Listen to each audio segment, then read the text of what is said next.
So let's explore some writing exercises for chapter 2. We want to do a character sketch. This is great fun. So we're going to write about a family member.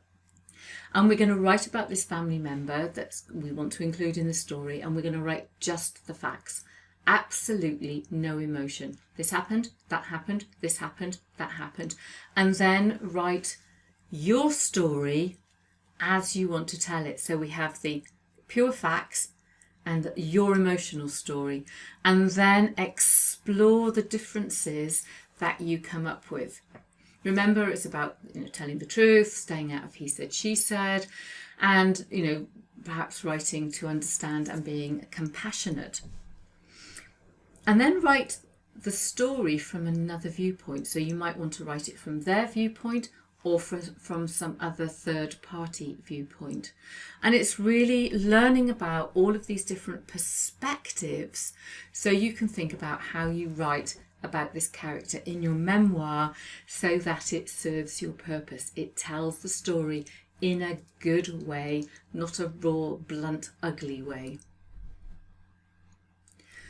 What about the most challenging person that you want to write about? Who are these people? And do you argue with them? Do you disagree with them? Did you see the same event the same or differently, and why? And think of all those emotional things as you both look at it from your own personal perspective. How did you experience the event, and then how did they? So we've got the character sketch, and now we've got an event that we're writing about that contains this challenging person. And this is lovely because, again, it is all about perspective and purpose. When it comes to writing about family, one of the great things to do is to conduct interviews. And you might have a list of interview questions that you go through.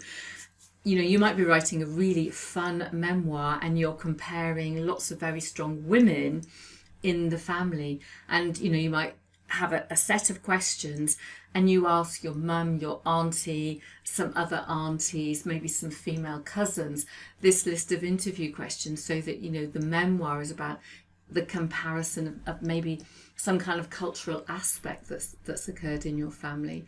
So make a list of interview questions, go and find those people, grab a cuppa, bar of chocolate, and sit down and have fun. I love finding out stuff from my mum. I could sit for hours and listen to stories of the family.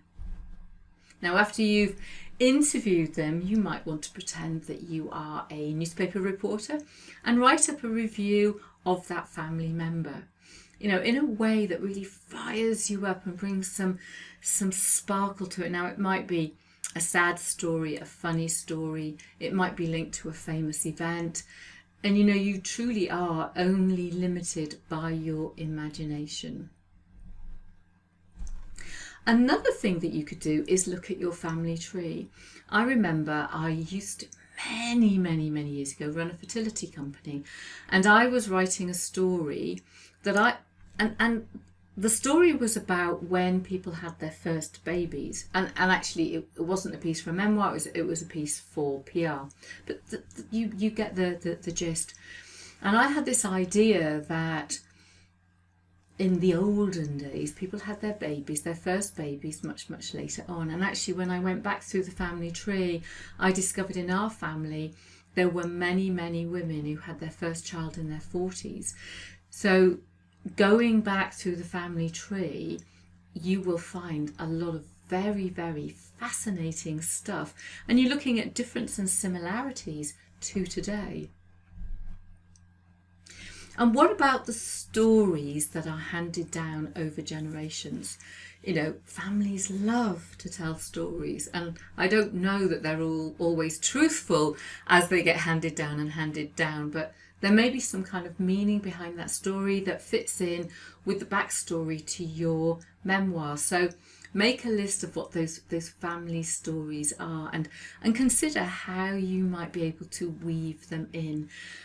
When I'm reading memoir, I love to see how people weave in stories of of generations that have gone by.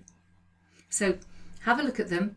How do you weave them in, and how do you weave them together so that they make sense? So here are some questions for reflection. What were your parents like? And what stories do you remember that they've told you? Did they give you any advice about life? What about your relationship with your siblings, maybe brothers, sisters, cousins, aunts, uncles? What about things like special family traditions? What were they? So there's lots of lovely things that you can do here to bring your family alive.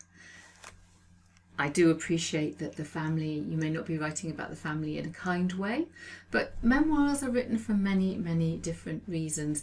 And I think, if we start to interview people and delve into the stories, we can find some really great connections for our memoirs.